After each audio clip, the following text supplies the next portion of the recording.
بسم الله الرحمن الرحيم. الحمد لأهله والصلاة على أهلها ما بعد. أعوذ بالله من الشيطان الرجيم. بسم الله الرحمن الرحيم. قل هو للذين آمنوا هدى وشفاء. صدق الله العظيم. Need আয়োজিত বদনজর, জিনের আসর এবং জাদু সংক্রান্ত বিষয়ে শরীয়ী রুকিয়ার এই কোর্সে আজকে যারা উপস্থিত হয়েছেন আলহামদুলিল্লাহ প্রত্যেকেই মোবারকবাদ জানাচ্ছি এবং শুরুতে বলে রাখতে চাই যে আজকের দার্সটি খুবই গুরুত্বপূর্ণ এবং পুরো কোর্সের মূল কেন্দ্র হচ্ছে আজকের দার্সটি।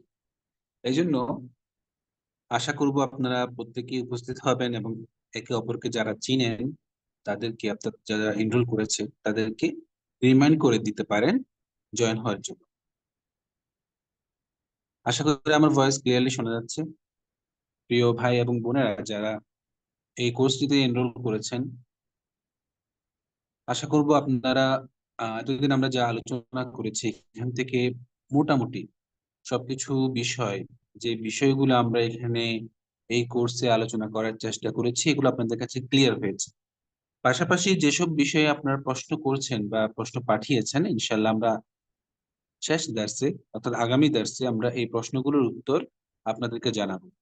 পাশাপাশি আপনাদের মধ্যে আজকের দার্সের পরেই ইনশাল্লাহ আশা করব যাদের টুকটাক সমস্যা আছে তারা নিজেরাই নিজেদের সমস্যাগুলো সমাধান করতে পারবেন। এরপর যদি ফার্দার কোনো সাজেশন দরকার হয়, কনসালটেন্সি দরকার হয়, তাহলে আশা করি আপনারা এর জন্য নিডের সাথেই যুক্ত থাকবেন। নিড থেকে হয়তো বা সেই বিষয়ে সামনে প্রোগ্রাম আসবে। তো প্রথমত যে বিষয়টি আপনাদেরকে বলতে চাই আজকের দার্সের শুরুতেই, আল্লাহ সুবহানাহু ওয়া তাআলা আল্লাহ সুবহানাহু ওয়া তাআলা মানুষকে সৃষ্টি করেছেন খুবই তার ভালোবাসা এবং মমতা দিয়ে। এ কারণে মানুষকে আল্লাহ সুবহানাহু ওয়া তাআলা সবচেয়ে বেশি পরীক্ষা করেন এবং এই পরীক্ষার প্রতিদান স্বরূপ মানুষের জন্য আল্লাহ সুবহানাহু ওয়া তাআলা আখিরাতে অনেক অনেক অনেক বিষয় রেখেছেন। দুনিয়াতে হয়তো একজন মুমিন অনেক কষ্টে থাকে, অনেক পেরেশানিতে থাকে, এই বিষয়গুলো সময় সবকিছুই আল্লাহ সুবহানাহু ওয়া তাআলার পক্ষ থেকে পরীক্ষা। এই পরীক্ষাগুলো কিভাবে আমরা উত্তীর্ণ হব, এটি হচ্ছে আল্লাহ সুবহানাহু ওয়া তাআলা দেখতে চান। আমরা কি তার দেখানো পথে চলে এই সমাধান করতে চাই, নাকি ভিন্ন কোনো পথ গ্রহণ করতে চাই, এটি হচ্ছে মূল বিষয়। তো আজকের দার্সে আমরা যে বিষয়গুলো আলোচনা করব তার মধ্যে একটি হচ্ছে প্রচলিত কুসংস্কার এবং ভ্রান্তি, অর্থাৎ সমাজে এই জাদু টোনা কবিরাজি বা এই সমস্ত বিষয় নিয়ে যে ভ্রান্তিগুলো আছে সেগুলো, এবং রুকিয়ার বাস্তবিক প্রয়োগ আমরা কিভাবে করব সেই বিষয় নিয়ে আলোচনা করব। এর মধ্যে বদনজর, আসর, জাদু ইত্যাদি নিয়ে প্রচলিত ভ্রান্তি, ডায়াগনোসিস, রুকিয়া, এটি নিয়ে আমরা আলোচনা করব আজকে। আর শেষে আমরা প্রাথমিক রুকিয়ার গাইডলাইন, অর্থাৎ আহ রুকিয়া তো অনেক ধরনের আছে, এর মধ্যে সাধারণভাবে সবকিছুর জন্য এক ধরনের যে রুকিয়াটা করা যেতে পারে সেটা গাইডলাইন নিয়ে আমরা আলোচনা করব। ধরুন আপনি একটি দেয়ালে পিঠ ঠেকিয়ে বসে আছেন। দেয়ালের ওই পাশে কি আছে আপনার আদৌ আসলে কোনো ধারণা নেই, স্বাভাবিক, আপনি দেখতে পাচ্ছেন না। বস্তুত দেয়ালের পেছনে একটি আম গাছ আছে, প্রচুর পাকা আমে ভরে আছে গাছটি। হয়তো আপনি কি ওই আম গাছের অস্তিত্ব টের পাবেন দেয়ালের এপাশ থেকে? কখনোই না। আম গাছে একটি কোকিলও বসে আছে, কিন্তু সেটি কোনো নড়াচড়া করছে না, কিছুই করছে না। কোকিলের অস্তিত্ব আপনি অনুভব করবেন না। যদি পাকা আমের ঘ্রাণ নাকে এসে পড়ে আপনার, আপনি তখন বুঝতে পারবেন পেছনে হয়তো একটি পাকা আমের গাছ আছে। যদি কোকিলটি কুহু কুহু শব্দ করে ডেকে ওঠে, তখন আপনি অনুভব করতে পারবেন যে গাছে একটি কোকিল ডাকছে। তো ইতিমধ্যেই আপনার দুইটি ইন্দ্রিয় কিন্তু সক্রিয় হয়ে উঠেছে, ঘ্রাণেন্দ্রিয় এবং শ্রবণেন্দ্রিয়। অর্থাৎ আমের যে ঘ্রাণটা আপনি পেলেন, এই ঘ্রাণের কারণে আপনি বুঝতে পারলেন এখানে আম আছে। আর আপনি কোকিলের যে কুহু কুহু শব্দটি শুনলেন, বুঝতে পারলেন যে এখানে একটি কোকিল আছে। এখন আমের ঘ্রাণের কারণে কিন্তু আপনার অন্তরের মধ্যে একটি পরিবর্তন আসবে, হয়তো বা তৃষ্ণা জাগতে পারে, বা খিদে আসতে পারে, আম খাওয়ার যে একটা আপনার ইচ্ছে, সেই ইচ্ছেটা জাগ্রত হতে পারে। এবং কোকিলের যে কুহু কুহু একটি সুমধুর শব্দ আপনার কানে আসলো, সেটার কারণে কিন্তু আপনার মধ্যে একটি আনন্দের শিহরণ বয়ে যেতে পারে। এটুকুই ব্যাস। আমি এই কথাগুলো কেন বলছি, পরবর্তী এই কথাটার মাধ্যমে বুঝতে পারবেন। কিন্তু আপনি যে দেয়ালে পিঠ ঠেকিয়ে বসে আছেন, সেই দেয়ালের পিছনে যদি আগুন লাগে, কোন রকম আভাস ছাড়াই আপনি তাপ অনুভব করতে শুরু করবেন। এটি আপনাকে বিচলিত করবে। আগুনের কোনো ঘ্রাণ নেই, কোনো শব্দ নেই, তবুও এর একটি প্রভাব আছে। আমের ঘ্রাণে একটি প্রভাব আছে, কোকিলের ডাকে একটি প্রভাব আছে। এরকম প্রতিটি দৃশ্যমান এবং অদৃশ্য অস্তিত্বের প্রভাব আল্লাহ সুবহানাহু ওয়া তাআলা দিয়ে রেখেছেন এই জগৎকে সক্রিয় রাখার জন্য, এই পৃথিবীকে, এই বিশ্বকে সক্রিয় রাখার জন্য, কর্মক্ষম রাখার জন্য। আল্লাহ সুবহানাহু ওয়া তাআলা প্রত্যেকটি বিষয়ের মধ্যেই, অস্তিত্বের মধ্যে, সৃষ্টির মধ্যেই একটি একটি প্রভাব এরকম দিয়ে রেখেছে। এ কারণে সূর্যের যে আবর্তন, এটার কারণে আমাদের মধ্যে দিন এবং রাতের পরিবর্তন আসছে। এর ফলে পুরো পৃথিবীর মানুষের জীবনযাত্রার মধ্যে একটি পরিবর্তন তৈরি হয়। তো এভাবে আমরা যেটা বলছিলাম যে তাপের কারণে, আপনি যখন যখন আগুনের কারণে তাপটা অনুভব করলেন, এখানে কোনো শব্দও হয়নি, কোনো ঘ্রাণ ছিল না, কিছুই ছিল না, শুধুমাত্র আগুনটি নিজে নিজে জ্বলে উঠেছে আর আপনি এর তাপটি অনুভব করেছেন। আর একই ভাবে আগুন থেকে সৃষ্টি যে জিন জাতি, সেই জিন জাতির মধ্যে আল্লাহ সুবহানাহু ওয়া তাআলা নিঃশব্দে, একেবারে কোনো কিছু টের পাওয়া না যাওয়ার মতো করেই প্রভাব ফেলার একটি শক্তি দিয়েছেন। জীবনে আপনার ইমানের একটি প্রভাব আছে, একইভাবে সালাতের একটি প্রভাব আছে, কোরআনের প্রভাব আছে, জিকিরের প্রভাব আছে। ইবলিসের প্রভাব যেমন সত্য, আল্লাহর কালামের প্রভাবও সত্য। নজরে জাদুর প্রভাব নেই কারণে আল্লাহ সুবহানাহু ওয়া তাআলা তার কালামের মধ্যে, কোরআনের মধ্যে এবং তার জিকির, তার স্মরণের মধ্যে কিছু প্রভাব এভাবে রেখে দিয়েছেন। এই কারণেই আমরা সাধারণত যে একজনের সাথে একজন কথা বলি, এই কথার মধ্যেও প্রভাব আছে। কিছু কিছু মানুষ আবার কিছু কিছু কবিতা এতটাই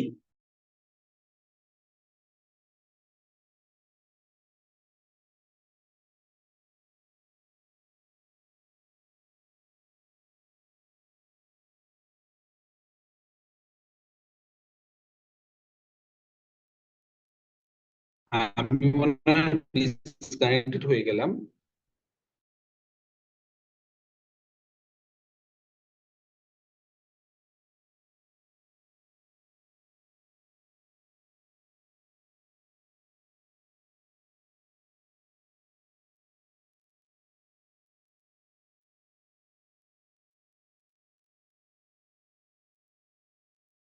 আফওয়ান, আমি সম্ভবত কানেক্টেড হয়ে গেলাম। ইন্টারনেট আনস্টেবল দেখাচ্ছে কেন বুঝলাম না, আমার কিন্তু ইন্টারনেট খুবই ভালো।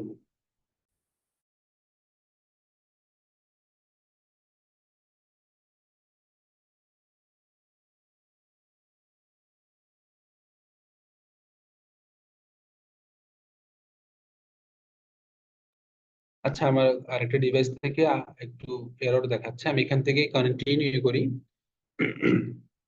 তো যেটা বলছিলাম, আমাদের কথার মধ্যে যেমন আমরা কখনো কখনো এমন শব্দ ব্যবহার করি যার ফলে আরেকজনের মধ্যে রাগের উদ্রেক ঘটে। আবার কখনো এমন সুন্দর কথা বলে আরেকজনের অন্তরটা খুবই খুশিতে ভরপুর হয়ে যায়। আমাদের সাধারণ মানুষ, যে দুর্বল মানুষের সৃষ্টি, আল্লাহ সুবহানাহু ওয়া তাআলার যে সৃষ্টি, এই মানুষের কথার মধ্যেই যদি এতটা প্রভাব থাকে, আল্লাহ সুবহানাহু ওয়া তাআলা যে কালাম, যে কথার মধ্যে অবশ্যই অবশ্যই কি থাকবে, প্রভাব থাকবে। এটাই বাস্তবতা। তো এখানে এটাকে কেন্দ্র করে আমাদের সমাজের মধ্যে আমরা অনেক বিষয় দেখি যে অনেক একজনের উপর একজন প্রভাব বিস্তার করার যে ব্যাপারটি, জিন জাতি আমাদের উপর প্রভাব বিস্তার করার ব্যাপার চেষ্টা করছে। আমরাও মানুষের একে অপরের এরকম ক্ষতি করার চেষ্টা করছি, কখনো কারো কাউকে প্রতারিত করার চেষ্টা করছি। এইভাবে করে মানুষের মধ্যে একটা প্রভাব তৈরির যে যুদ্ধ, এই যুদ্ধের মধ্যে আমরা দেখি যে কেউ কেউ সঠিকভাবে কাজগুলো করে, এগুলোকে প্রতিহত করার জন্য, আবার কেউ কেউ এটার জন্য একটি ভিন্ন পথ গ্রহণ করে, যেটাকে আমরা বলতে পারি ভুল পথ। তো এরকম অনেক ধারণা, ভুল ধারণা, ভ্রান্তি আমাদের সমাজে ছড়িয়ে ছিটিয়ে আছে। আমরা এই সব বিষয়গুলোকে একসাথে আলোচনা করার মতো আসলে আমাদের হাতে তেমন সব যা কিছু হচ্ছে আমাদের সমাজে, এগুলোর যে মূলের মধ্যে যে কারণগুলো রয়েছে, সেই কারণগুলো থেকে কয়েকটি আমরা আলোচনা করবো ইনশাল্লাহ। তার মধ্যে একটি হলো, আমাদের সমাজে সাধারণত এই ধরনের যখন ঘটনা ঘটে, আমাদের মধ্যে যখন এই ধরনের উপসর্গ দেখা দেয়, আমরা গত দার্সে বিভিন্ন বদনজর, জাদু, জিনের আসর এগুলোর লক্ষণ সমূহ আলোচনা করেছি, এবং পাশাপাশি আমরা এই লক্ষণগুলোর মূল ক্যাটাগরি, এগুলোর প্যাটার্ন কেমন, কি সম্পর্কজনিত সমস্যা ইত্যাদি, এভাবে করে আমরা আলাদা করে প্যাটার্ন করেছি যাতে আপনাদের বুঝতে সুবিধা হয়। তো এই ধরনের যখন আমরা কোনো একটি সমস্যায় বা জটিলতায় পড়ি, তখন আমরা যে কাজটি করে থাকি, অনেক ধরনের সমাধানের দিকে যাওয়ার চেষ্টা গ্রহণ করা, তাদের কাছে যাওয়া, এটা শরীরে সম্পূর্ণভাবে নিষেধ, কবিরা গুনাহের অন্তর্ভুক্ত।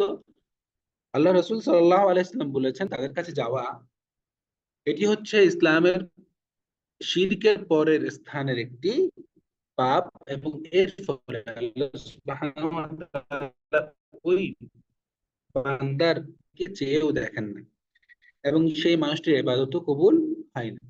তো এই দিয়ে তারা বিশ্বাস অর্জন করে মানুষের।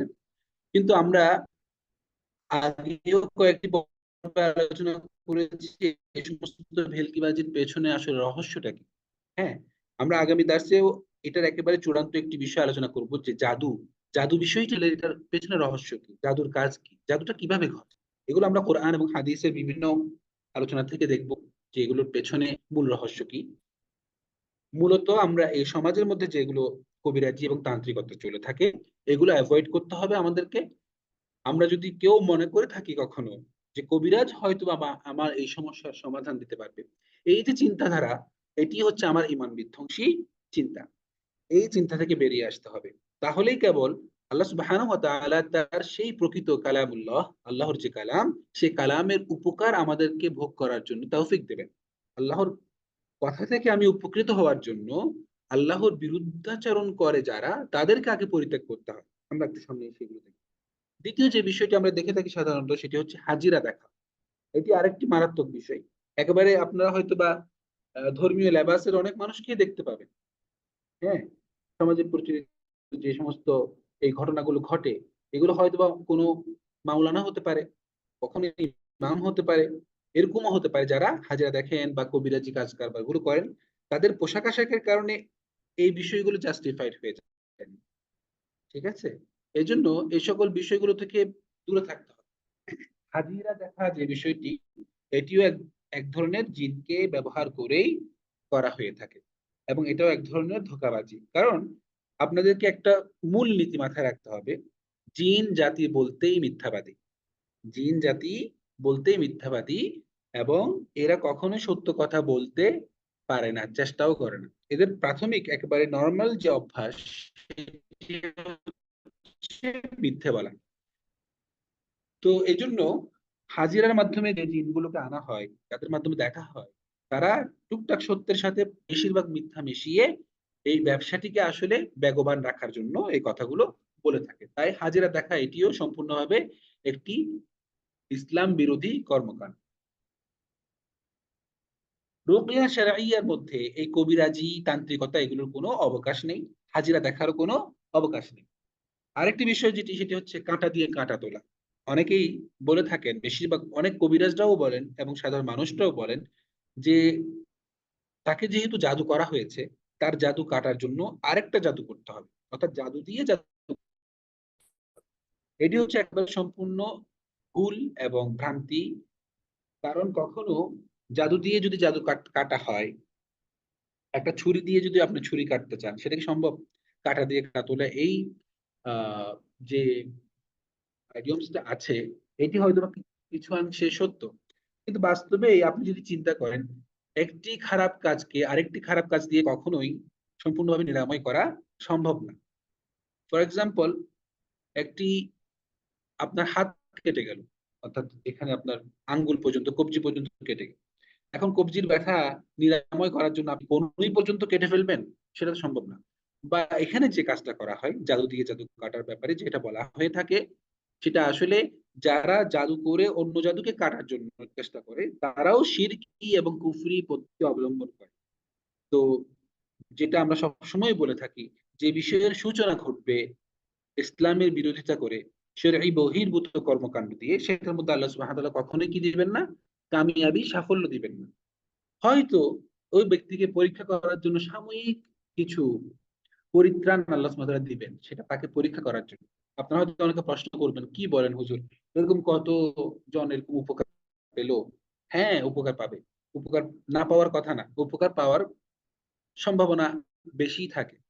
কিন্তু এই উপকারটা ওই ব্যক্তির জন্য আল্লাহ সুবহানাহু ওয়া তাআলার পক্ষ থেকে আরো বড় একটি পরীক্ষা। আল্লাহ সুবহানাহু ওয়া তাআলা বলছেন, ফামাহহিলিল কাফিরিনা আমহিলহুম রুয়াইদা।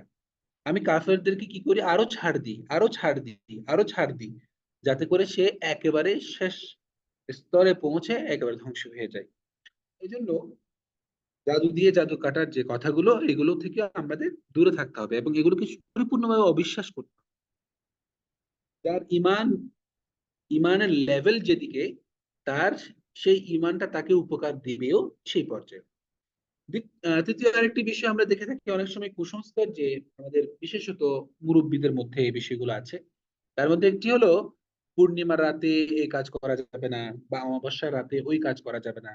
এই ধরনের কিছু কুসংস্কার আছে। কিন্তু এই কুসংস্কার গুলো কখনোই পরিপূর্ণ সঠিক না। হ্যাঁ, একথা সত্য যে অমাবস্যার রাত যেহেতু অন্ধকার রাত, তো অন্ধকার রাতে আপনি একা পথ চলতে গেলে অবশ্যই আপনাকে কিছু না কিছু সমস্যার সম্মুখীন হওয়ার সম্ভাবনা থাকে। কিন্তু তার মানে এই না যে এটার জন্য অমাবস্যাটা যে দায়ী। এটা আপনি যে কোনো অন্ধকার রাতেও হতে পারে, পূর্ণিমার রাতেও সেই ঘটনা ঘটতে পারে। আবার অনেকে মনে করে থাকেন যে পূর্ণিমার রাতে চাঁদের একটি প্রভাব থাকে, চাঁদের, সূর্যের, বিভিন্ন গ্রহের, নক্ষত্রের প্রভাব থাকে। এগুলো নিয়ে তো কবিরাজদের বিশাল এক ব্যবসা আছে। তো এই জন্য এই বিষয়গুলো থেকে আমাদের সচেতন থাকতে হবে। আমরা যাতে কখনো মনের মধ্যে এই ধারণা কখনোই না আনি যে এই সমস্ত যে সৃষ্টি জগতে আল্লাহ সুবহানাহু ওয়া তাআলা যে প্রকৃতির মধ্যে যে বিষয়গুলো দিয়েছেন, এগুলোর আলাদা কোনো প্রভাব আছে, এটি যেন আমরা কখনোই মনে না করি। আরেকটি বিষয় হচ্ছে, জিন জাতি যে কোনো জীবন্ত বস্তু, জীবন্ত প্রাণীর রূপ ধারণ করতে পারে। এটা যেমন সত্য, এমন এমনকি যে কোনো জীব এবং জন্তুর মধ্যে সে প্রভাব বিস্তার করতে পারে, এটাও সত্য। আমরা আগের পর্বগুলোতে দেখেছি কখনো তারা রূপ পরিবর্তন করে কোনো একটি একেবারে প্রাণীর রূপ নিয়ে আসে, আবার কখনো ওই প্রাণীটার রূপে না এসে কোনো একটা প্রাণীর মধ্যে সোয়ার হয়। সোয়ার হওয়া মানে আশা করি সবাই বুঝতে পারছেন, সোয়ার হওয়া মানে আসর যেটা করা। তো এটাও করে থাকে। তো এটা ন্যূনতম বিষয় থেকে শুরু করে একেবারে বৃহৎ বিষয় পর্যন্ত হতে পারে। ন্যূনতম বিষয় বলতে জীবাণু থেকে শুরু করে নীলতিমি পর্যন্ত এগুলোর মধ্যে হতে পারে। কিন্তু আমরা যেটা বারবার বলে আসছি, তারা যখন কোনো কিছুর রূপ গ্রহণ করে তখন তাদের জন্য এটি সবচেয়ে কঠিন একটা অবস্থা। এছাড়া তারা যখন আসর করে, প্রভাব বিস্তার করে, তখনও সেটি তাদের জন্য একটি কঠিন। কারণ হচ্ছে, মানুষের উপর আসর করাটা জিনের জন্য খুবই জটিল। তার কারণ হচ্ছে মানুষের নাফস যেটি আছে, সেটির মধ্যে কয়েকটা স্তর আছে। একটা স্তর যেটি মানুষের হাতে থাকে, অর্থাৎ আমার নিজের নিয়ন্ত্রণ থাকে এটার উপর। আমি ভাত খাবো, বা আমি কিছু একটা খেতে চাইছি, আমার যে চাহিদা, আমার যে খিদা, আমার চিন্তা, আমার অনুভূতি, বা আমার কোনো কিছু করার পরিকল্পনা ইত্যাদি যে বিষয়গুলো আমরা করি, এগুলো আমাদের একটি নাফসের যে স্তরটি আমাদের হাতের নিয়ন্ত্রণে আছে, সেটির সাথে সম্পৃক্ত। নফসের আরেকটি অংশ আমাদের যারা ইমানদার আছেন তাদের সাথে থাকা যে করিন ফেরেশতা, এক ভাই প্রশ্ন করেছিলেন হয়তো, করিন যদি ফেরেশতা হয় তাহলে কিভাবে আমাদেরকে প্রশ্ন করে। করিন আসলে ফেরেশতা, এবং করিন করিন শব্দটি মানে হচ্ছে বন্ধু বা একসাথে যারা থাকে। এই বন্ধু, এই করিন জিনিসটা দুই দুইজন আছে। একটা করিন হচ্ছে জিন, আর একটা করিন হচ্ছে ফেরেশতা। প্রত্যেকটা মানুষের পেছনে এরকম দুইটা করিন থাকে। একটা করিন, যে জিনটা, সে মানুষকে পথভ্রষ্ট করার চেষ্টায় থাকে। আর একটা করিন যে লা হাওলা ওয়ালা কুওয়াতা ইল্লা বিল্লাহ, ফেরেশতার কথা বলছি। একটা করিন যে জিন থাকে, সে মানুষকে পথভ্রষ্ট করার চেষ্টা করে থাকে। আর একটা করিন যে ফেরেশতা, তিনি মানুষকে সঠিক পথে রাখার চেষ্টা করে থাকে। তো এখন এই করিন যে আছে, ফেরেশতা যে করিন আছেন, তার কাজ হলো মানুষকে সৎ পথে রাখার চেষ্টা করা। তো আমাদের এই নাফসের আরেকটি অংশ, যেটা বলছিলাম স্তর, সেটি ওই ফেরেশতার সাথে সম্পৃক্ত থাকে, সেখানে প্রভাব বিস্তার থাকে তার। আরেকটা অংশ যেটাই, সেটা হচ্ছে ওই শয়তান বা জিনের যে করিন, সেই করিনের হাতে থাকে। এ কারণে জিন যখন একজন মানুষের উপর সওয়ার হয় বা আসর করে, তখন সে চেষ্টা করে তার তার হাতে থাকা নফসের যে স্তরটি, সেটিকে ভেদ করে সে মানুষের মূল নফসের স্তরে প্রবেশ করার জন্য, অর্থাৎ পরিপূর্ণভাবে আপনার কন্ট্রোল নেওয়ার চেষ্টা করে, কিন্তু সেটা সম্ভব হয় না। এ কারণে একজন জিনগ্রস্ত ব্যক্তি দেখবেন, সে কিন্তু সবসময় জিনের আসরে থাকে না। কিছুক্ষণ সে এরকম থাকে, কিছুক্ষণ সে আবার ফিরে আসে। এই হলো অবস্থা। তো যেটা বলছিলাম, তো এ ধরনের আমরা প্রাণী জগতে অনেক কিছু দেখি। তার মধ্যে একটা হচ্ছে প্যারাসাইট, যেটাকে বলা হয় পরজীবী। কিছু জীবাণু আছে যেগুলো মৃত মৃত কোনো পোকার মৃতদেহকে ব্যবহার করে সেটাকে সচল রাখার চেষ্টা করে। তো আমি সাইন্টিফিক্যালি একটু আহ, যেটাকে কম্পেয়ার করে বলছি আর কি। তো এই ধরনের জিনরা চাইলে জীবাণুর আকারও ধারণ করতে পারে, অথবা জীবাণুর উপর প্রভাব বিস্তার করতে পারে। এ কারণে আমরা করোনার সময়ে কিছু আলেমরা, আমাদের বক্তব্য ছিল এই যে করোনা বেশি ছড়িয়ে পড়ার পেছনে জিন জগতের একটি প্রভাব আছে এবং থাকতে পারে, এর সম্ভাবনা বেশি। এবং হাদিসের বিভিন্ন আলোকে আমরা এই বিষয়টির প্রমাণ পেয়েছি। রাসূল সাল্লাল্লাহু আলাইহি ওয়াসাল্লাম বলেছেন যে যে সকল মহামারী হয়, মহামারী যখন ঘটে, সেটি মূলত তোমাদের ভাই যে জিনরা আছে, সেই জিনদের পক্ষ থেকে একটি ধাক্কার মতো। তারা তোমাদেরকে একটি ধাক্কা, ধাক্কা বলতে এখানে রাসূল সাল্লাল্লাহু আলাইহি ওয়াসাল্লাম একটি কি বলে এটাকে, আমরা বলতে পারি যে আচমকা একটি যে হামলা করা, সেরকম বোঝাতে চেয়েছেন। তো তাদের পক্ষ থেকে তোমাদের প্রতি একটি আচমকা হামলার মতো। তো সে কারণে আমরা এমন ভাবে সতর্ক থাকা উচিত আমাদের, যাতে করে একেবারে ছোট থেকে ক্ষুদ্রত যে বিষয়গুলো আছে, প্রাণী জগৎ আছে, এগুলো থেকে আমাদের বেঁচে থাকা জরুরি। এই হলো আমাদের ভুল ধারণা যেগুলো আমাদের সমাজে প্রচলিত আছে। আমরা মনে করে থাকি অনেক সময় শুধুমাত্র কোনো একটা কিছু আমি আমার মতো চললেই হয়ে যাবে। হুম। এখানে তেমন একটা ধর্মের বা ইসলামের এই ধরনের বিষয়গুলো নাই। এগুলো আসলে আসলে হচ্ছে ভুল ধারণা। এ কারণে আমাদেরকে সব সময় পরিষ্কার পরিচ্ছন্ন থাকা, এবং সায়েন্টিফিক্যালি যেটা ডক্টররা বলেন যে পরিষ্কার পরিচ্ছন্ন থাকার জন্য, এই ধরনের জীবাণু থেকে আক্রান্ত না হওয়ার জন্য বিভিন্ন পদ্ধতি গ্রহণ করা, এগুলো অবশ্যই জরুরি। এখানে ইসলাম এবং প্রচলিত চিকিৎসা ব্যবস্থার একটি সরল রেখা আমরা দেখতে পাই, যে ইসলাম যেটা বলছে, প্রচলিত চিকিৎসা ব্যবস্থাও সেটা বলছে, যে পরিষ্কার পরিচ্ছন্ন থাকার যত পদ্ধতি আছে, এগুলো গ্রহণ করলে মানুষ নিজেকে অনেক কিছু থেকেই মুক্ত রাখতে পারে। কথা লম্বা হয়ে যাচ্ছে। আহ রুকিয়া, এখন আমরা রুকিয়ার একেবারে ভিতরে প্রবেশ করছি। রুকিয়া করতে যদি চাই আমরা, কখনো আমরা যখন গত দার্সে আলোচনা করেছিলাম যে বিভিন্ন লক্ষণ, এই লক্ষ্যগুলো যখন আপনি পর্যালোচনা করবেন, আপনি বুঝতে পারবেন যে আপনি আসলে কিসের সমস্যায় পড়েছেন। তখন আপনি চাইলে নিজে সেলফ রোকেয়া যেটি আছে সেটি করতে পারেন।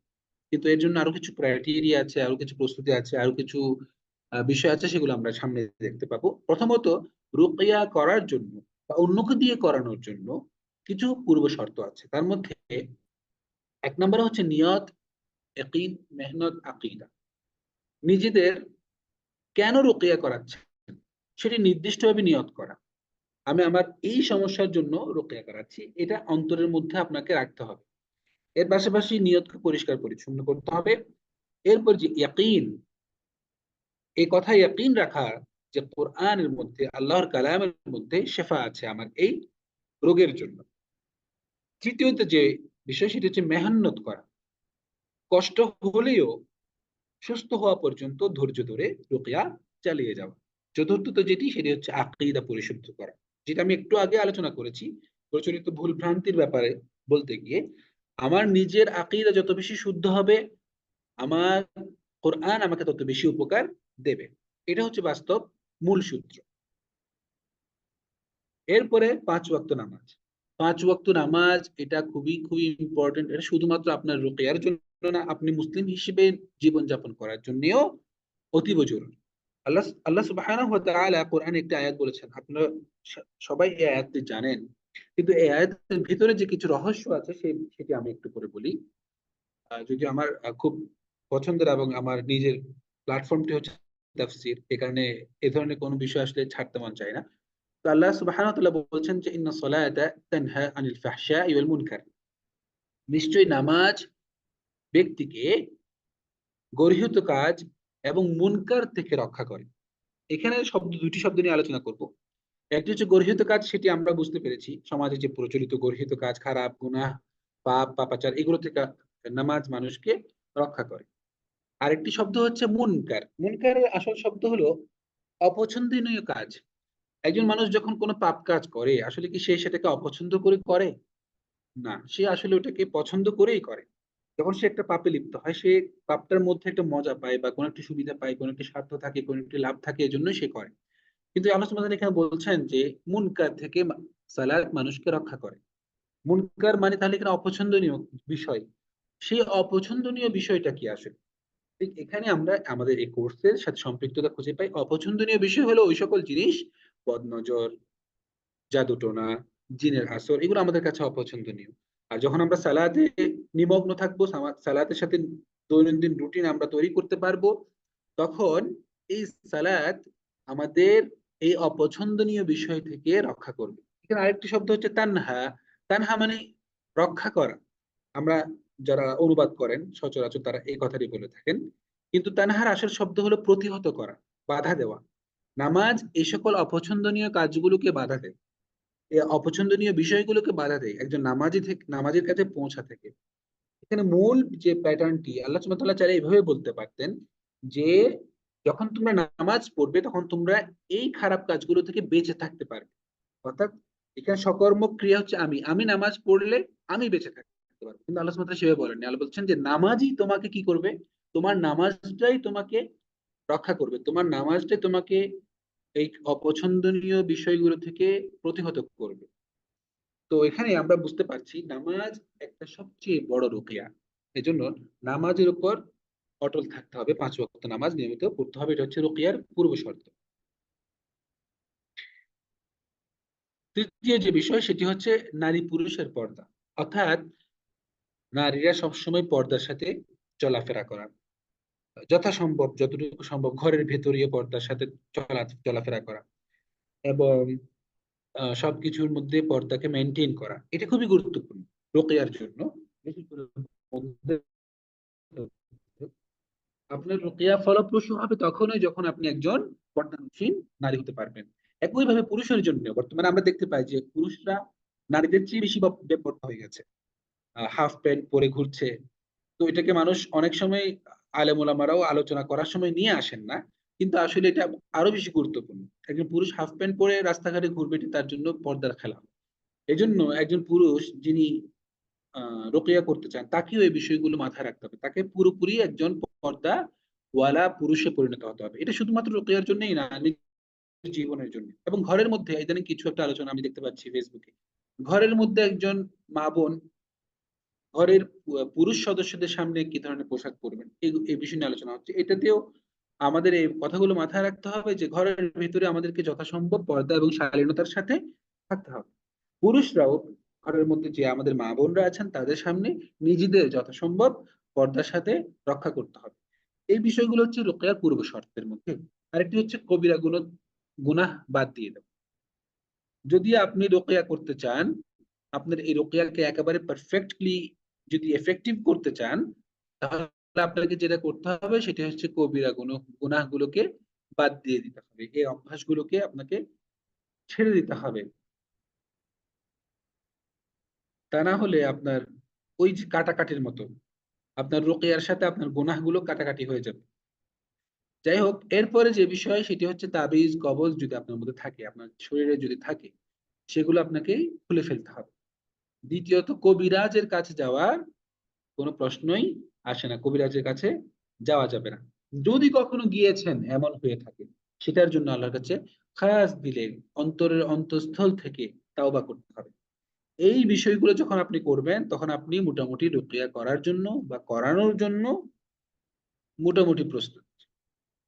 এখানে কিছু জরুরি বিষয়, আপনার সমস্যা আছে কিনা, থাকলে এর স্বরূপ কিরকম, এটা বুঝতে আপনাকে একটু চেষ্টা কর, প্রথমে কিছু কাজ করতে হবে। আমরা যেগুলো লক্ষণ বলেছিলাম, যে কোনো রোগেরই কিছু না কিছু লক্ষণ থাকে, উপসর্গ বা সিমটম থাকে, প্যারানর্মাল বিষয়টিও সেরকম। কোরআন সুন্নাহর আলোকে অভিজ্ঞ আরব অনারব অনেক রাকিদের দীর্ঘ অভিজ্ঞতা লব্ধ যে প্যারানর্মাল লক্ষণ সমূহ আছে, যেগুলো লিস্ট আছে, তালিকা আছে, আমরা আপনাদেরকে হয়তো সেগুলো দিব। আমি কিছু দিয়েছি, আরো কিছু দিব। সেই লক্ষণ দেখে আপনি ডায়াগনোসিস করতে পারেন, অর্থাৎ নির্ণয় করতে পারেন যে আপনি আসলে কিসের রোগী। এর মাধ্যমে বুঝতে পারবেন আপনার সমস্যাটা প্যারানর্মাল কিনা নাকি শারীরিক কোনো সমস্যা। আমরা বারবার বলছি, যে সমস্ত লক্ষণগুলো বলা হয় এগুলো শুধুমাত্র এই কারণে না যে প্যারানর্মাল কোনো সমস্যার কারণে হচ্ছে, বরং এগুলো অনেক সময় জেনেটিক্যালি হতে পারে, অনেক সময় আপনার শারীরিক কোনো সমস্যার কারণে হতে পারে বাস্তবেই। এ কারণে তখন আপনি কি করবেন, এটা চিকিৎসা, প্রচলিত যে চিকিৎসা ব্যবস্থা আছে সেখানে করতে পারেন।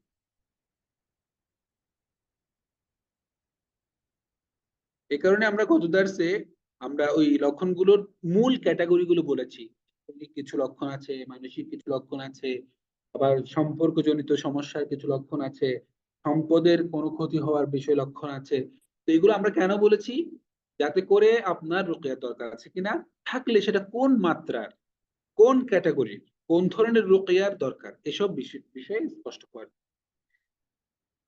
এরপর আপনি কখন একজন রাকির শরণাপন্ন হতে খুবই জরুরি আপনার জন্য, সেটা একজন রাকেশ শরণাপন্ন হওয়া আপনার জন্য কতটা জরুরি, কখন বুঝবেন, এই বিষয়টা আপনাকেও খেয়াল রাখতে হবে। নিজে নিজে রুকিয়া করা সম্ভব না হলে, যদি আপনি পারেন না কোনো একটি কারণে, তখন রুকিয়া করতে এমন যদি হয় যে আপনার খুবই প্রচন্ড কষ্ট হবে, বা আপনার সময় সুযোগ হচ্ছে না, বা আপনার এই সমস্ত আমল করার জন্য আপনার তেমন যোগ্যতা নেই, কিংবা এরকম কোন একটা সমস্যা যদি আপনার থাকে, তাহলে সরাসরি আপনি কোনোদিন কাছে রুকিয়া করে নিতে পারেন। ঠিক আছে, এখন আমি বলে যাচ্ছি সরাসরি রুকিয়ার প্রাথমিক যে বিষয়। কি আছে আপনার সাথে? আমার এখানে আচ্ছা, এখানে ডায়াগনোসিস রুকিয়া কি ও কেন, না হলে আমি রুকিয়ার পরবর্তী স্টেপে যেতেই পারি। এই জন্য প্রথম ডায়াগনোসিস রুকিয়া কি এবং কেন আমাদেরকে জানতে হবে। এটি প্রথমে বোঝার জন্য সংক্ষেপে কথা হলো, নিজের বা অন্যের সুস্থতা অথবা বিশেষ কোন লক্ষ্যের জন্য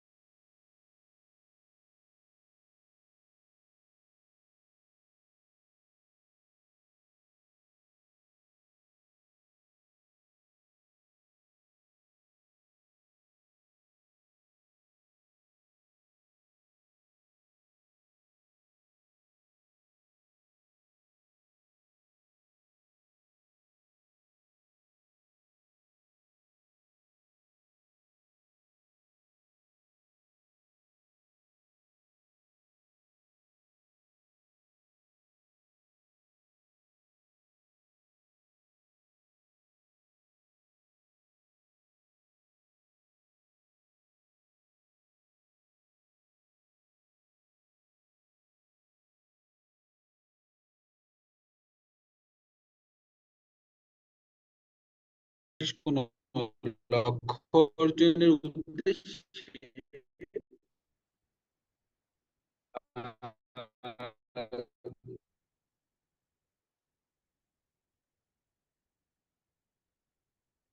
হ্যাঁ, নিজের বা লক্ষ্য অর্জনের উদ্দেশ্যে আল্লাহ পাওয়ার আশায় কোরআনের আয়াত, হাদিস, দোয়া তাআলা অর্থবাচক বা গুণবাচক কোন বৈধ অর্থবোধক কোন বাক্য পাঠ করে আক্রান্ত ব্যক্তি বা হচ্ছে আক্রান্ত যে ব্যক্তি আছেন মধ্যে কোন ধরনের প্রতিক্রিয়া হচ্ছে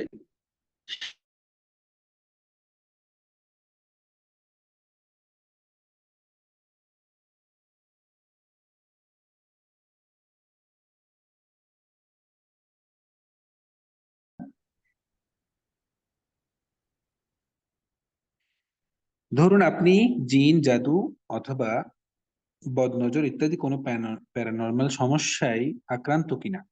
আক্রান্ত হয়ে থাকলে সেটি কি, জিন, জাদু নাকি বদনজর, এটি নির্ণয়ের উদ্দেশ্যে যে রুকিয়াটি করানো হয় প্রাথমিকভাবে, সেটাকে বলা হয় ডায়াগনোসিস রুকিয়া। এখন এটা কিভাবে করবেন সেটা দেখার জন্য আমাদেরকে স্লাইডে যেতে হবে। নিশ্চয়ই আমরা জেনেছি ইতিপূর্বে, রুকিয়া এর পুরো প্রসেসটি আসলে কিন্তু কোরআন তিলাওয়াত নির্ভর। সুতরাং ডায়াগনোসিস রুকিয়াটিও সে একই কাজ, অর্থাৎ কোরআন, জিকির, দোয়া, এগুলোর মাধ্যমে। ব্যতিক্রম শুধু এটুকু যে পুরো কোরআন বা অনির্ধারিত কোরআনের যে কোনো জায়গা থেকে তিলাওয়াত না করে এই ডায়াগনোসিসের সময়ে জিন সংক্রান্ত, জাদু সংক্রান্ত, হিংসা বা বদনজর সম্পর্কিত বিশেষ বিশেষ কিছু সূরা ও আয়াত পড়া হয় অথবা শোনানো হয়, যেটার মাধ্যমে পাশাপাশি আমরা হাদিসে বর্ণিত বিভিন্ন দোয়া এবং প্রয়োজনীয় ক্ষেত্রে আরবি কিংবা বাংলায় রাকির পক্ষ থেকে জাদু নষ্ট কিংবা জিনকে আযাব দেওয়ার মতো এরকম কিছু দোয়া আছে, সে দোয়াগুলো পড়া হয়। তো এর ফলে কি হয়, আপনার মধ্যে যে সমস্যাটা আছে সেটা নির্ণয় করা সম্ভব হয়। সমাধান না, নিরাময় না, নির্ণয়। তো এটা কিভাবে হয়, প্যারানর্মাল সমস্যার মূল ক্যাটাগরি হচ্ছে এই তিনটা: জাদু, জিন এবং বদনজর। তো কোরআনে আল্লাহ সুবহানাহু ওয়া তাআলা এই তিনটাই সম্পর্কিত অনেক আয়াত নাজিল করেছেন। তো এই সমস্ত আয়াতগুলো যখন একজন পেশেন্ট ডায়াগনোসিস রোকেয়া করার জন্য আসেন, তখন এখান থেকে আমরা যে আয়াতগুলো পাই সেগুলো আমরা বাছাই করে তাকে দেওয়ার চেষ্টা করি এবং তিনি শুনেন। তিনি যখন এগুলো শুনেন তখন তার মধ্যে এক ধরনের প্রতিক্রিয়া দেখা যায়, যেটাকে অ্যাবনর্মালিটি বা আমরা যে কোনো বলতে পারি যেটা সিমটম বা যেটা সাইড এফেক্ট, যে কোনো কিছু বলা যেতে পারে। তো এক্ষেত্রে যে রোগী যে সংক্রান্ত সমস্যায় আক্রান্ত, তাকে দীর্ঘক্ষণ যাবৎ সেই সংক্রান্ত আয়াত তিলাওয়াত করে শোনানো হলে তার মধ্যে কিছু বিশেষ একটা চেঞ্জ, বিশেষ একটা ডিফারেন্ট তার মধ্যে তৈরি হয়, দেখা যায়। তখন আমরা ধরে নিতে পারি যে ইনি নির্দিষ্টভাবে এই সমস্যাটার মধ্যে পড়েছেন। তখন সেই হিসেবে আমরা তার জন্য একটি সাজেশন বা কনসালটেন্সি দিয়ে থাকি। এই হলো মূলত আহ ডায়াগনোসিসের যে কাজটি সেটা। যেমন ফর এক্সাম্পল আমি যদি একটা উদাহরণ বলি, কোন পেশেন্টের মধ্যে জাদুর সমস্যা থাকলে তাকে দীর্ঘক্ষণ যাবত যদি জাদু সম্পর্কিত আয়াত তিলাওয়াত করে শোনানো হয় এবং তার শরীরে সেটা ফু দেওয়া হয়, তার মধ্যে কোনো না কোনো একটি অস্বাভাবিকতা প্রকাশ পাবে। জিন দ্বারা আক্রান্ত রোগীকে যদি জিন সম্পর্কিত আয়াতগুলো শোনানো হয়, তার মধ্যে ওই জিন তখন এসে কোনো একটি প্রতিক্রিয়া করবেই করবে। তেমনি ভাবে বদনজর আক্রান্ত হয়ে থাকলে সে সম্পর্কে তেলাওয়াত গুলো যখন শুনবে, তখন তার মধ্যে খারাপ লাগা শুরু হবে। এই হলো আমাদের ডায়াগনোসিসের মূল যে কার্য পন্থা। এক্ষেত্রে যে সমস্ত সমস্যাগুলো প্রকাশ পেতে পারে বা সিমটম গুলো প্রকাশ পেতে পারে, যদি শরীরে জিনের সমস্যা থাকে তাহলে জিন সরাসরি চলে আসতে পারে, এটা একটা পসিবিলিটি। রোগী বেহুঁশ হয়ে যেতে পারে। জিন যদি দূর থেকে নজর দিয়ে এই সমস্ত কাজগুলো করে, তখন রুকিয়া চলাকালীন সময় পিছনে কেউ আছে বা কেউ তার দিকে তাকিয়ে আছে, এমন একটি অনুভূতি হতে পারে। আশা করি বুঝতে পারছেন বিষয়টা। অথবা কারো কারো ক্ষেত্রে এমনও হয় যে খুব ঘুম চলে আসে। কারণ হচ্ছে, এটার মূল কারণটা হলো জিন সম্পর্কিত যে আয়াতগুলো কোরআনে আছে, এগুলোতে কখন কোনো আয়াতের মধ্যে জিনগুলোকে দাওয়াত দেওয়া হয়েছে ইসলাম গ্রহণের জন্য, ইসলামের প্রতি আসার জন্য, হেদায়েত গ্রহণের জন্য। আবার কখনো কি করা হয়েছে, তাদের ভৎসনা করা হয়েছে যে তারা কেন মানুষের ক্ষতি করে।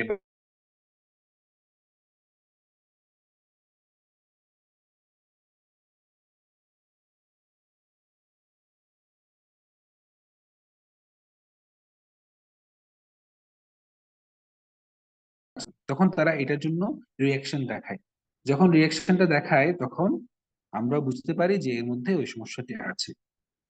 আর যদি জাদুর সমস্যা হয়, তখন শরীর প্রচন্ড গরম বা ঠান্ডা হয়ে যেতে পারে, হাত পায়ের তালুতে জ্বালা পোড়া হতে পারে, শরীরে হাত পা সাময়িক অবশ লাগতে পারে, অথবা শরীরে সুই ফোটানো হচ্ছে, পিন ঢোকানো হচ্ছে, এরকম একটা অনুভূতি হতে পারে। নিজের কন্ট্রোলের বাইরে চলে যাওয়া, নিজের যে অনুভূতি বা নিজের আবেগ, এই আবেগ কন্ট্রোল আর করা যাবে না, এরকম হয়ে যেতে পারে। কান্না চলে আসছে কোনো অর্থ ছাড়াই, বা হাসি আসছে। আমরা অনেক সময় দেখি যে হাসছে আর হাসছে একজন ব্যক্তি। তো এই ধরনের ঘটনা ঘটতে পারে। বমি ভাবটাও আসতে পারে।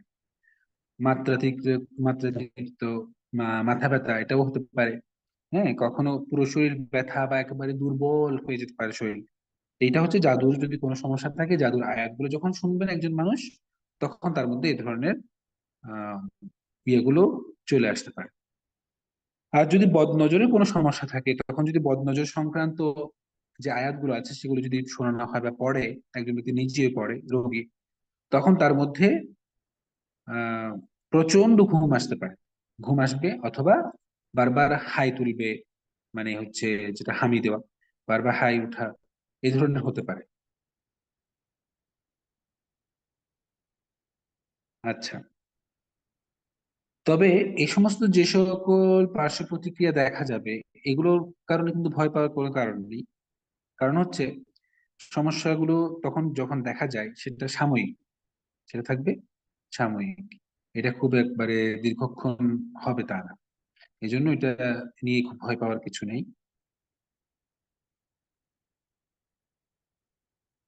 আমি মনে হয় কানেক্ট হয়েছি।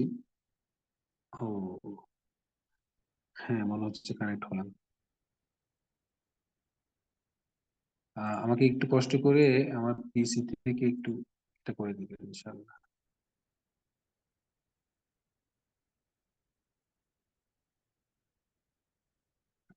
অবশ্যই একটা নাম নিয়ে। যাই হোক, আমি এখন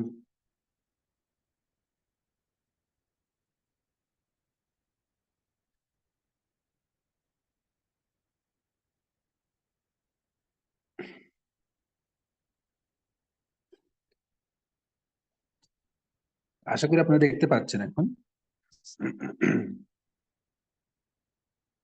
তা আমরা এগুলো বললাম যে যেভাবে ডায়াগনোসিস করা হয় সেই বিষয়টি আমরা বলেছি।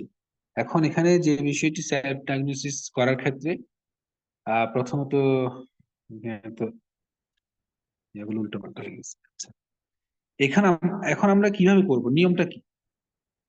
রাকি, একজন রাকির কাছে যদি আমি যেতে না পারি, কিভাবে নিজে নিজে ডায়াগনোসিস সেলফ রুকিয়া করব? যদিও সরাসরি অভিজ্ঞ কোনো রাকির শরণাপন্ন হয়ে ডায়াগনোসিস রুকিয়া করা হলে রোগ নির্ণয়টা সহজ হয়, কিন্তু রাকির পাওয়া যাচ্ছে না, এরকম যদি হয়, আর্থিক অসচ্ছলতার কারণে যদি হয়, পারিবারিক সাপোর্ট পাচ্ছেন না, ইত্যাদি কারণে সবাই আসলে সরাসরি রাকির সংস্পর্শে আসা, তার মাধ্যমে করার সুযোগ হয় না। তখন একজন ব্যক্তি নিজেই কিন্তু সেলফ ডায়াগনোসিস প্রক্রিয়া করতে পারেন। এক্ষেত্রে প্রথমে তাকে যেটি করতে হবে সেটি হচ্ছে 2 রাকাত সালাত আদায় করতে হবে। এটি কম্পালসরি তা না, তবে করতে পারলে খুবই ভালো। নাম্বার টু যেটি, সেটি হচ্ছে আপনার মধ্যে জিন জাদু কিংবা বদনজরের কোনো প্রভাব থাকলে আল্লাহ পাক যেন তা প্রকাশ করে দেন, এটার নিয়ত করতে হবে এবং আল্লাহর কাছে এই দোয়াটি করতে হবে। করার পরে আপনি প্রথমে সূরা ফাতিহা পড়বেন 5 বার। সূরা বাকারার 69 এবং 70 নং আয়াত পড়বেন। ঠিক আছে?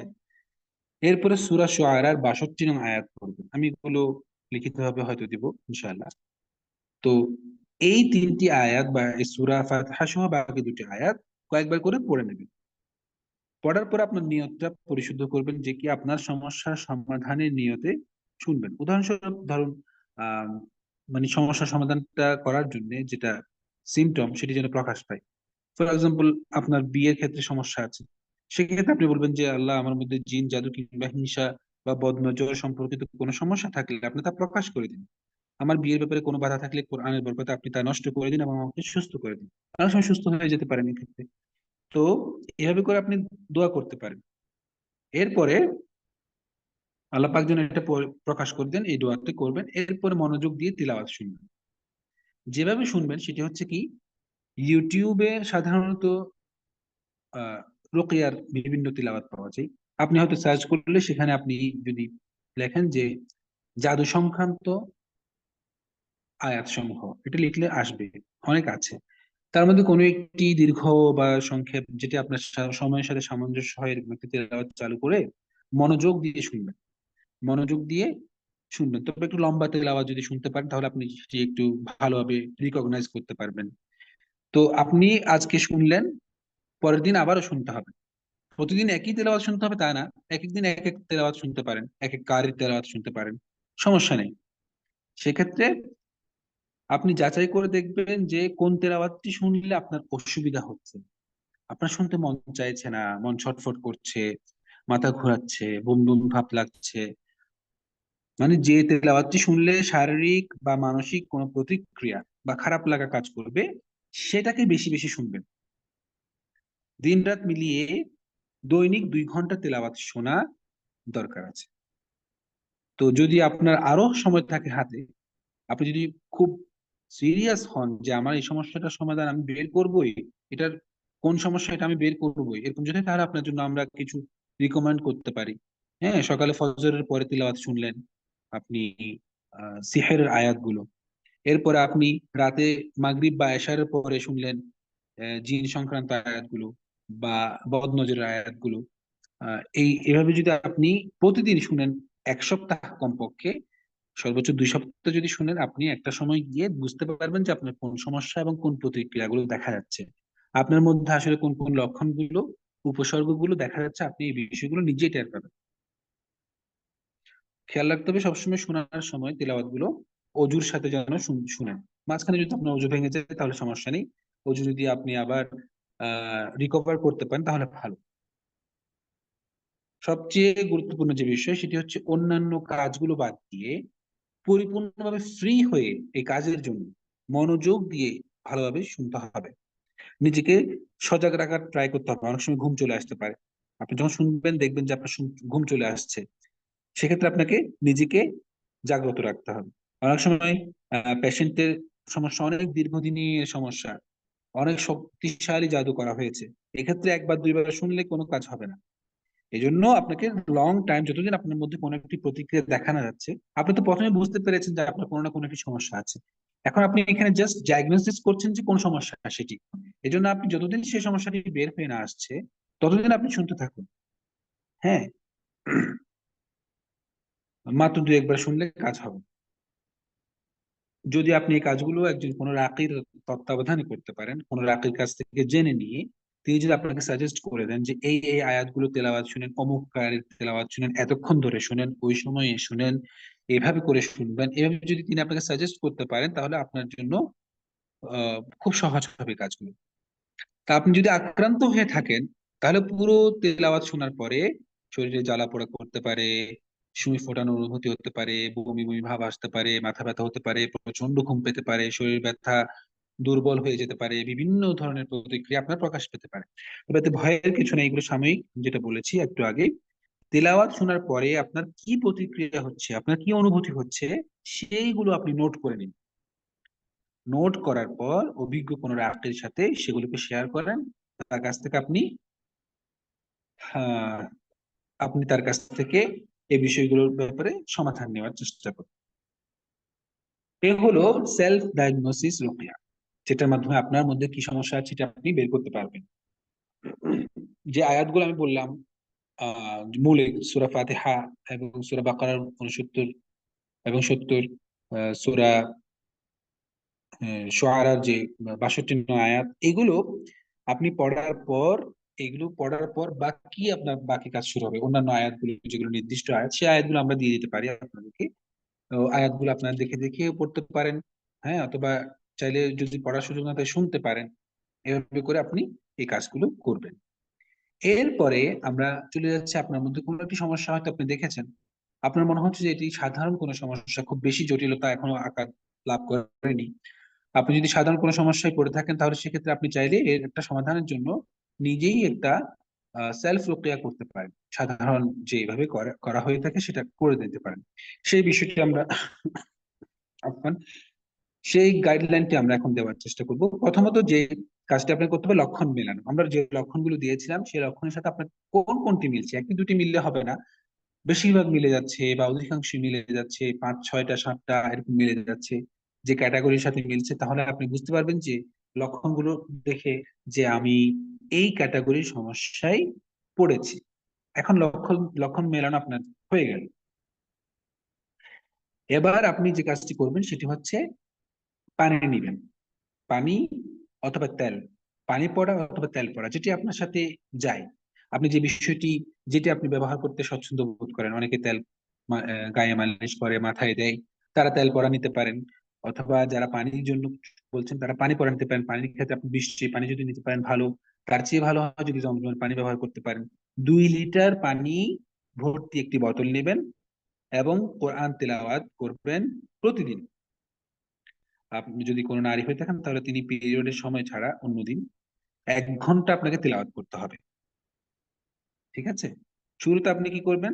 সূরা আল ফাতিহা তিলাওয়াত করবেন, আর সূরা বাকারা 30 মিনিট পড়বেন। সূরা বাকারা শুরু থেকে পড়ে যাবেন। বাকি 30 মিনিট আপনি আয়াতুল কুরসি পড়বেন। শুধু আয়াতুল কুরসিটা 30 মিনিট পড়বেন। এরপর আপনি সূরা ফালাক, সূরা ইখলাস, সূরা নাস এগুলো 3 বার করে পড়বেন। পড়ার পরে এছাড়া আপনি আরো যে আয়াতগুলো যদি পড়তে চান, আরো যদি ডিটেলস জানতে চান, আরো আয়াত আছে। সূরা বাকারার 102 নং আয়াত, আরাফের 116 থেকে 122, সূরা ইউনূস আছে সেখানে আপনার 69 থেকে 82 নং আয়াত পর্যন্ত, সূরা তাহার মধ্যে আছে 65 থেকে 69 নং আয়াত পর্যন্ত। আমরা এগুলো একটু পরে দেখবো ইনশাল্লাহ। তো আপনি যখন সূরা ফাতিহা পড়ছেন, শুরুতেই সূরা ফাতিহা এবং সূরা বাকারা এবং বাকি সূরা বা আয়াতুল কুরসি পড়ার মাঝে মাঝে আপনি ওই বোতলের মধ্যে ফু দিবেন। পানিটাকে রুকিয়া বা পানি পড়া বানিয়ে ফেলবেন। সাথে তেলের, যদি নিয়ে থাকেন তেলের মধ্যে ফু দিবেন। তেলটাও কি একই সাথে দুটোই করতে পারেন চাইলে আপনি। তেলটাও কি হয়ে গেল, পানি পড়ানো তেল হয়ে গেল, পানিটাও পড়ানো পানি হয়ে গেল। সেই পড়া পানি প্রতিদিন আপনি পান করুন। আর যদি তেল হয় প্রতিদিন কিছু কিছু অল্প অল্প ব্যবহার করবেন। সেই পড়া থেকে কিছু পানি আবার আপনি নিয়ে, হাতে নিয়ে, অথবা আপনি যদি স্প্রে বোতল থাকে স্প্রে বোতলে নিয়ে আপনার বেডরুমের মধ্যে বিছানায় বালিশের উপর ছিটিয়ে দেবেন প্রতিদিন। আরেকটা, এভাবে যদি করেন আপনি তাহলে আপনার রোগিয়া মোটামুটি হয়ে গেল। আপনার যদি সাধারণ কোনো সমস্যা থাকে তাহলে আপনার এগুলো চলে যাবে আশা করি। সপ্তাহখানেক, 2 সপ্তাহ, 3 সপ্তাহ, বা মাঝে মধ্যে করলেন। হ্যাঁ, প্রথমে করলেন আপনার ভালো লাগছে, এরপরে নিয়মিত মাঝে মধ্যে করতে থাকলেন, তাহলে আপনি রোগের ভিতরেই থাকলেন। এটা আপনার জন্য উপকারী হবে। এরপর এছাড়া আপনি যেটা করতে পারেন সেটা হচ্ছে বড়ই পাতার গোসল যেটা আছে, সেটা খুবই উপকারী। এটা সপ্তাহে আপনি 3 দিন 1 মাস পর্যন্ত করতে পারেন।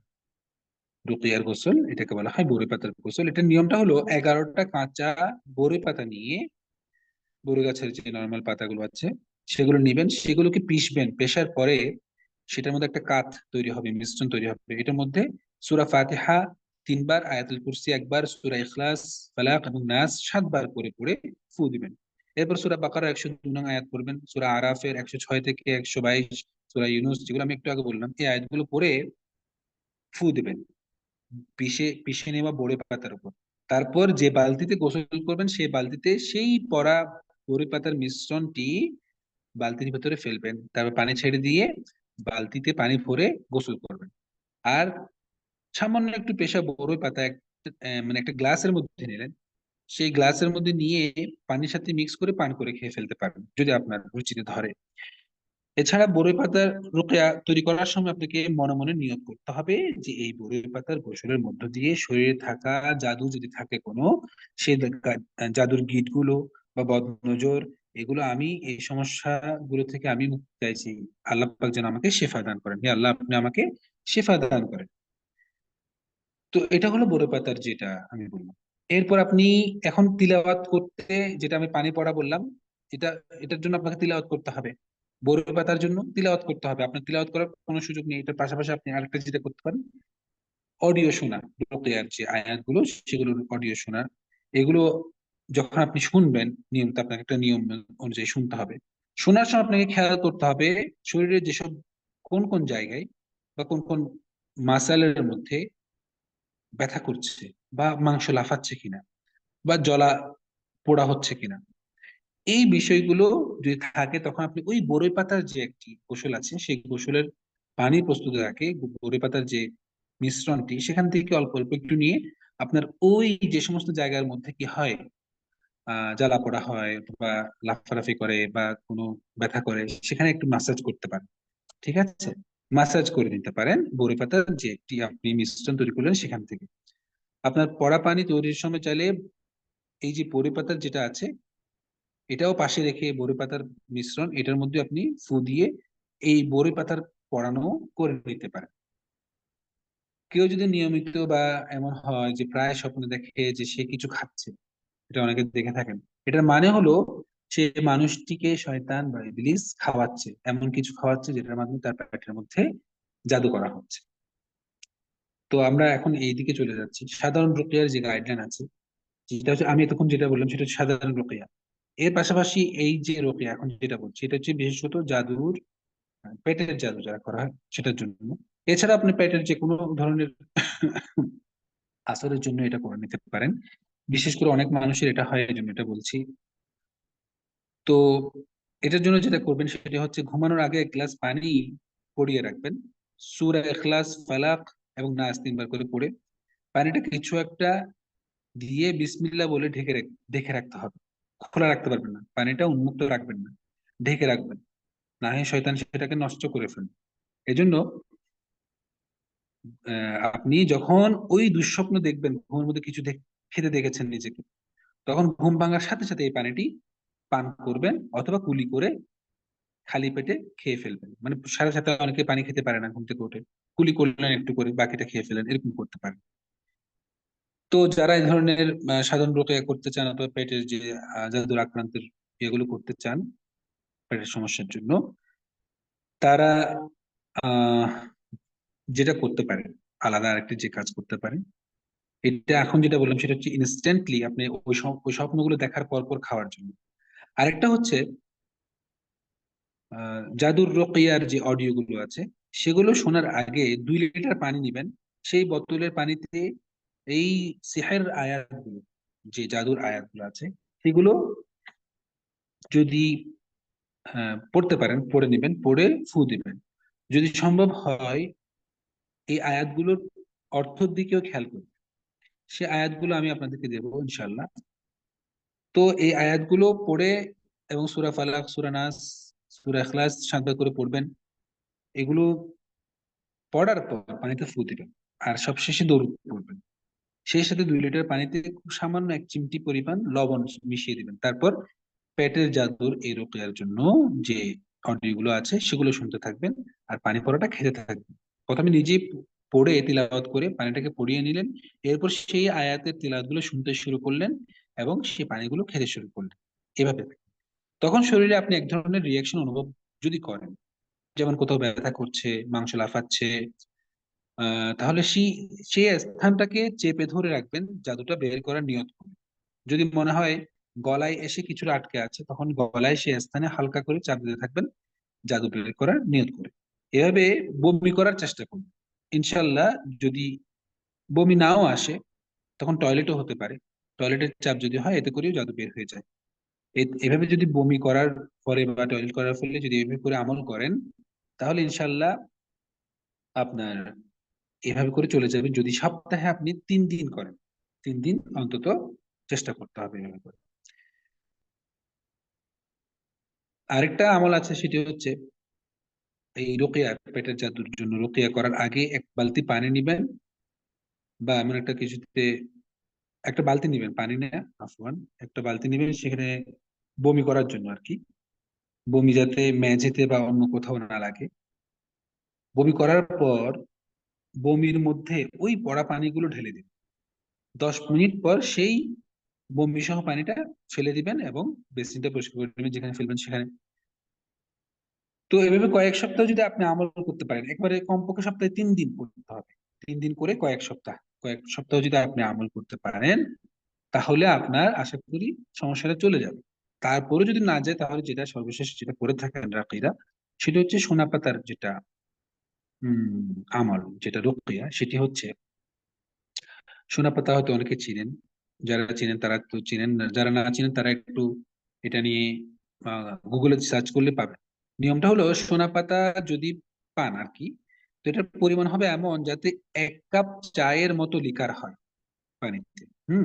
জাল দেওয়ার পর যদি সোনা পাতার গুঁড়ো ব্যবহার করেন তাহলে 1 চা চামচ ব্যবহার করতে পারেন। পানির পরিমাণও হবে 1 মগ।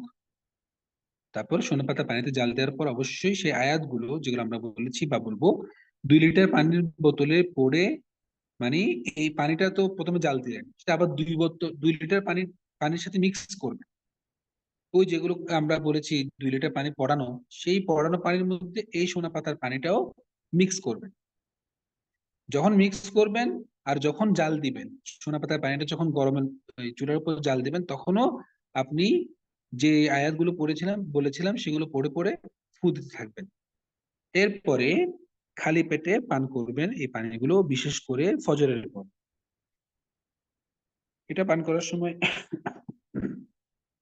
এবং পেটের জাদুর যে রুকিয়াগুলো আছে সেগুলো করার সময় শরীরের যে অংশ রিয়েকশন হবে, আমি যেটা বলেছিলাম, সেখানে চেপে ধরবেন, এভাবে করে জাদুটা আস্তে আস্তে বের করে আনতে পারবেন।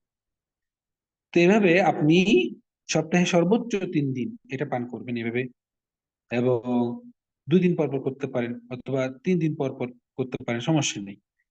মোট 3 থেকে 4 সপ্তাহ পর্যন্ত আপনি এভাবে পানিগুলো খাবেন, যাতে করে পেটের জাদুগুলো বিনষ্ট হয়। এটা হচ্ছে পেটের জাদুর ব্যাপারে আমি বলি।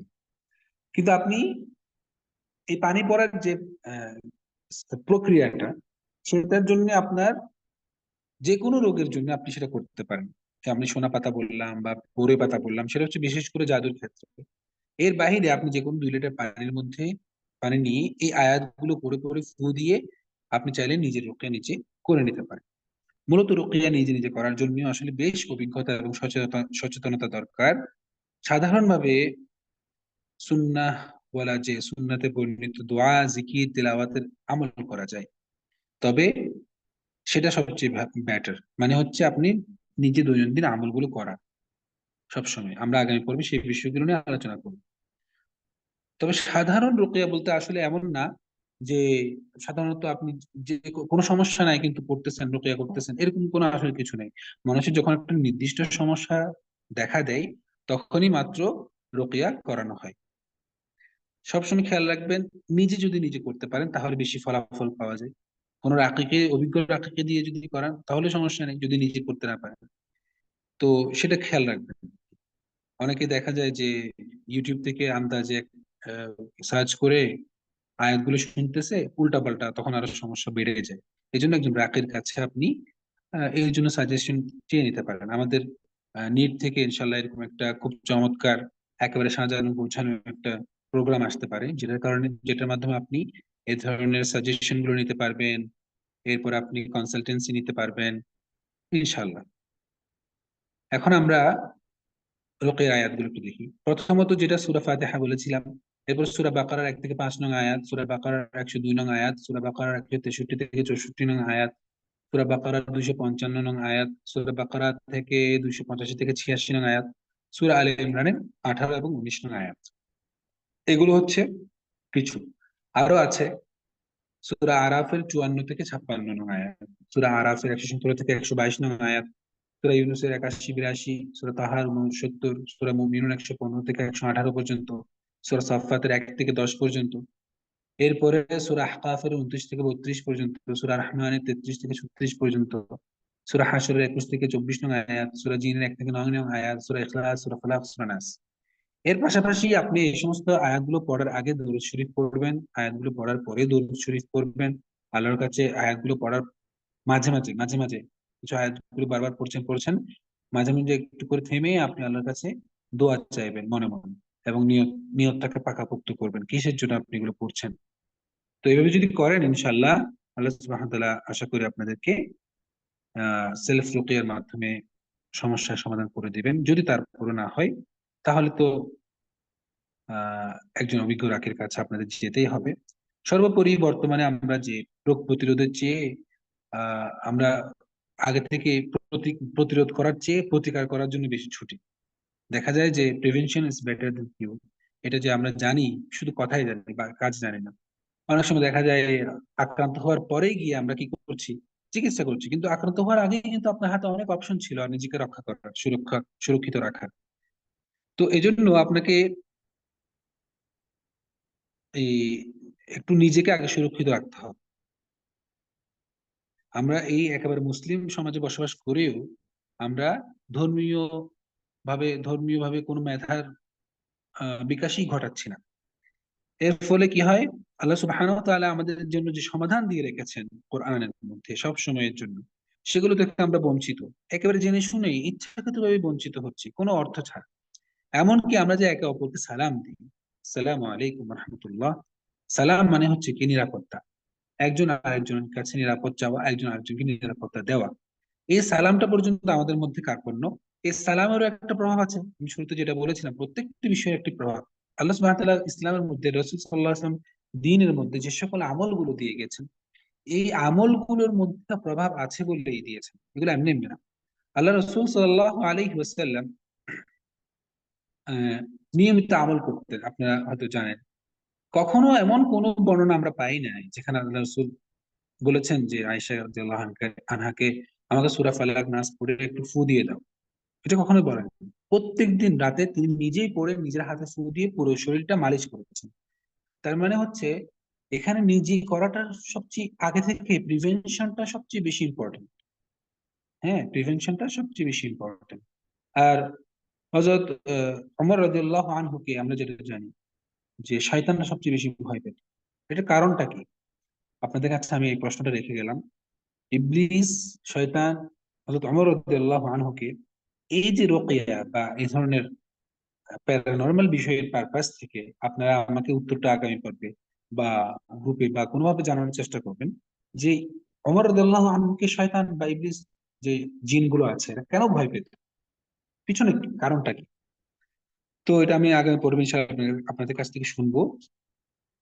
তো এছাড়া রুকিয়ার যে দুটি কমন দোয়া আছে, তার মধ্যে একটি হলো আল্লাহ রাসূল থেকে যেগুলো বর্ণিত, তার মধ্যে একটি হলো আল্লাহুম্মা রাব্বান নাস আযহিবিল বা'স ওয়াশফি আনতা শাফি লা শিফাআ ইল্লা শিফাউক শিফাআন লা ইউগাদিরু সাকামা। অর্থ হলো, হে আল্লাহ, হে মানুষের প্রতিপালক, আপনি কষ্ট দূর করে দিন, আরোগ্য দান করুন, যেহেতু আপনি রোগ আরোগ্যকারী। আপনার আরোগ্য দান হচ্ছে প্রকৃত আরোগ্য। আপনি এমন ভাবে রোগ নিরাময় করে দিন যেন তা রোগকে নির্মূল করে দেয়। এটা রাসূল সাল্লাল্লাহু আলাইহি ওয়াসাল্লামের পক্ষ থেকে বর্ণিত। এই দোয়াটিও পড়বেন আপনি, যে আমরা যে আয়াতগুলো বলেছি এই আয়াতগুলোর পরে পরে এই দোয়াগুলো পড়বেন। আরেকটি দোয়া আছে, বিসমিল্লাহি আরকিক মিন কুল্লি শাইইন ইউযিক ওয়া মিন শাররি কুল্লি নাফসিন আও আইনিন হাসিদিন আল্লাহু ইয়াশফিক বিসমিল্লাহি আরকিক। এভাবে করে আহ দোয়া আল্লাহ রাসূল থেকে বর্ণিত আছে। এভাবে করে আপনারা কি করতে পারেন, দোয়াগুলো পড়তে পারেন, পড়ে ওগুলোর সাথে সাথে ফু দিতে পারেন। আর বেশি করে দরুদ শরীফ পড়বেন, দরুদ ইব্রাহিম যেটা আছে সেটা পড়বেন। দরুদ ইব্রাহিমের একটা আলাদা প্রভাব আছে। তো এই পর্যন্ত আমরা উম, জানলাম, এবং আজকে আমরা ডায়াগনোসিস রোকেয়া এবং পাশাপাশি আমরা কমন রোকেয়া যেটা আছে সেটাকে চেষ্টা করলাম আপনাদেরকে জানানোর। এর পাশাপাশি যদি আপনাদের আর কোনো আহ, চাওয়া থাকে, চাহিদা থাকে, ইনশাল্লাহ আপনারা কনসালটেন্সি প্রোগ্রামের মাধ্যমে আপনারা সেগুলো করে নিতে পারবেন। তো আজকের দার্স এ পর্যন্ত, এমনিতে দেরি হয়ে গেছে, মাঝখানে খুবই বিড়ম্বনার শিকার হয়েছি। সম্ভবত যাদেরকে নিয়ে আমরা আলোচনা করছি ওরাই ঝামেলা পাকানোর চেষ্টা করেছে, আল্লাহ আলম। আপনারা হয়তো ভয় পাবেন, অনেকে না, আমি দুষ্টুমি করে বলছি। অনেকে বলে থাকেন যে টেকনোলজির উপরে জিনদের প্রভাব আছে, তারা এখানে গন্ডগোল বা যেটাকে আমরা বলি সিস্টেম ফেইলিওর করতে পারে। অনেকেই বলেন যে না, এগুলো আসলে তাদের পক্ষে চেষ্টা করতে পারে তারা, কিন্তু পরিপূর্ণভাবে ফেইলিওর করা সম্ভব না। যাই হোক, তবে একটা বিষয় আমি সবসময় লক্ষ্য করি যে আজানের সময় মোবাইলের নেটওয়ার্ক একটু দুর্বল হয়ে যায়। আপনারা হয়তো এটা দু একদিন একটু ফলো করে আমাকে জানাবেন, ফিডব্যাক যদি কখন জানা হয়। যখন আজান চলে তখন মোবাইলের নেটওয়ার্কটা একটু উইক হয়ে যায়, বিশেষ করে ওয়াইফাই বলেন বা মোবাইল বলেন, যে কোনো নেটওয়ার্ক বা ইন্টারনেট একটু উইক হয়ে যায়। তো আশা করি আপনারা সবাই উপকৃত হয়েছেন বা হবেন ইনশাল্লাহ। ওমা তৌফিক ইল্লা বিল্লাহ। সবাই দোয়া করে বিদায় নিব ইনশাল্লাহ। সুবহানাকাল্লাহুম্মা ওয়া বিহামদিকা আশহাদু আল্লা ইলাহা ইল্লা আনতা আস্তাগফিরুকা ওয়া আতুবু ইলাইক। আসসালামু আলাইকুম ওয়া রাহমাতুল্লাহি ওয়া বারাকাতুহু।